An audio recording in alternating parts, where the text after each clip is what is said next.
Hello හැමෝටම ඉතින් ගොඩක් මට කට්ටිය මැසේජ් දානවා ඩුබායි වලට විසිට් වීසා එකෙන් එනවා නම් කොච්චර ගාණක් ඔය සල්ලි අතේ තියාගන්න ඕනද. ඉතින් ඒ වගේ කට්ටියට තමයි මම මේ වීඩියෝ දාන්නේ.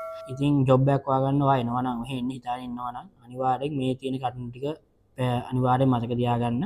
ඔයාට මේ වීඩියෝ එක අදාළ නැති වුණොත් ඔයාගේ යාළුවෙක් ඉන්නවා නම් එයාට හරි එන්න හිතාගෙන ඉන්න කෙනෙක් එයාට මේ වීඩියෝ එක දාන්න. ඉතින් දැන් මේ දවස්වල ගත්තොත් එහෙනම් අපි කරුණු හතරක් යටතේ ගත්තොත් එහෙනම් පළවෙනි එක තමයි විසිට් වීසා එක. ඉතින් ඔයාට විසිට් වීසා එකකින් මෙහෙ එන්න පුළුවන්. විසිට් වීසා එකකින් එනවා නම් සාමාන්‍ය ඊටම 700ක් වගේ ගාණක් තමයි මාසෙකට මාස දෙකකට වීසා එකට යන්නේ. 700ක් 750ක් වගේ ගාණක්. ඒ කියන්නේ ලංකාව මුදෙන් රුපියල් 55000 60000ක් වගේ ගාණක් තමයි යන්නේ. ඉතින් ඔය වගේ ගාණක් අතේදී ඔක යනවා අනිවාර්ය වීසා එකට. ඊට පස්සේ ගත්තොත් එහෙනම් ටිකට් එක. ටිකට් එක දැන් සමහර ඒජන්සිස් වල රිටර්න් ටිකට් එකත් එක්කම දාන වේකන්සිස් තියෙනවා. මේ ඒජන්සි තියෙනවා සමහර ඒවා තියෙනවා එහෙම නැතුව වන් වේ ටිකට් එකක් දාන කට්ටිය ඉන්නවා. ඉතින් මේ වගේ වෙලාවලට සාමාන්‍යයෙන් රිටර්න් ටිකට් එකක් දැම්මොත් ඩිරම් 1700ක් 1800ක් වගේ ගාණක් යන වන් වේ ගත්තොත් ඩිරම් 1000කට අඩුවෙන් ටිකට් එකක් දාගන්න පුළුවන්. ඉතින් ඒක එහෙම ගත්තොත් ඩිරම් 1700 අපි වන් වේ ගත්තොත් එහෙම ඩිරම් 10700 ඩිරම් 1700 ගාණක් වගේ 700ක් වගේ යන 2000ක් කියලා කියන්නේ.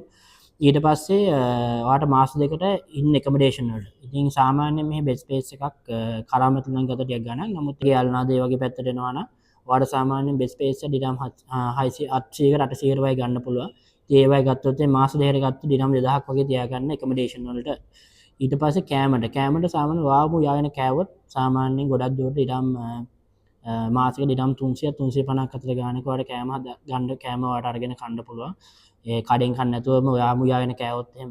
ඉතින් කැඩෙන් කෑවොත් නම් සාමාන්‍යයෙන් එක වේලකට අනිවාර්යෙන් ඩිරම් 15ක්වත් අඩුම අයින් කරන්න වෙනවා. එහෙම ගත්තොත් එහෙම 15 ගාන ඉතින් ඔයා කැල්කියුලේට් කරලා බලන්න කීයක් යනවද කියලා.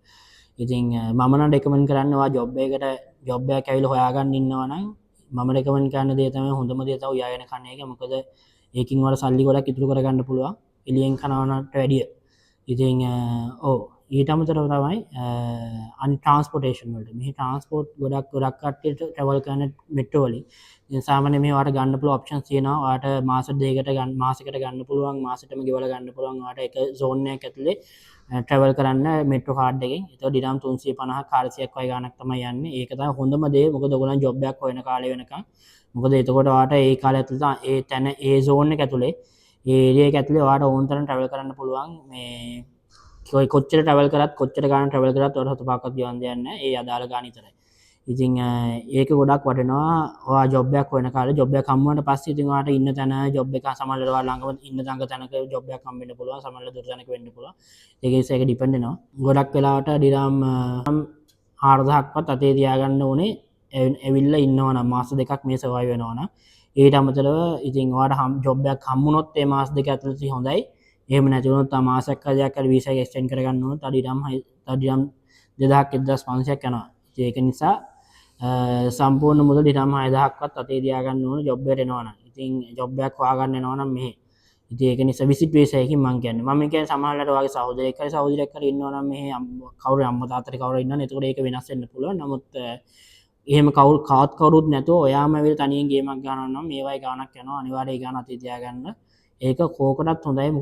මොකද අපිට මේක මම එන කාලේ මට අපිට මේවා කියන කවුරුත් ඉන්නේ නැහැ ඇත්තටම. මේ සම්පූර්ණ වීඩියෝ එක බලන්න. සම්පූර්ණ වීඩියෝ එකේ බලා ගන්න පුළුවන් ඔයාට කොච්චර සාමාන්‍යයෙන් ගාණක් යනවද කියලා රෆ්ලි ඔයාට කැල්කියුලේට් කරලා ගන්න පුළුවන්. කොයියක් වගේ යනවද කියලා මාසෙකට ඔයාට එන ගාණ. ඩුබායි එන්න හිතාගෙන ඉන්නවා නම් හරි එන්න කියලා ඉන්න කෙනෙක් කවුරු ඉන්නවා නම් මේ වීඩියෝ එක ඔයාලට ෂෙයා කරන්න. පරිස්සමෙන් ඉන්න. ජය වේවා.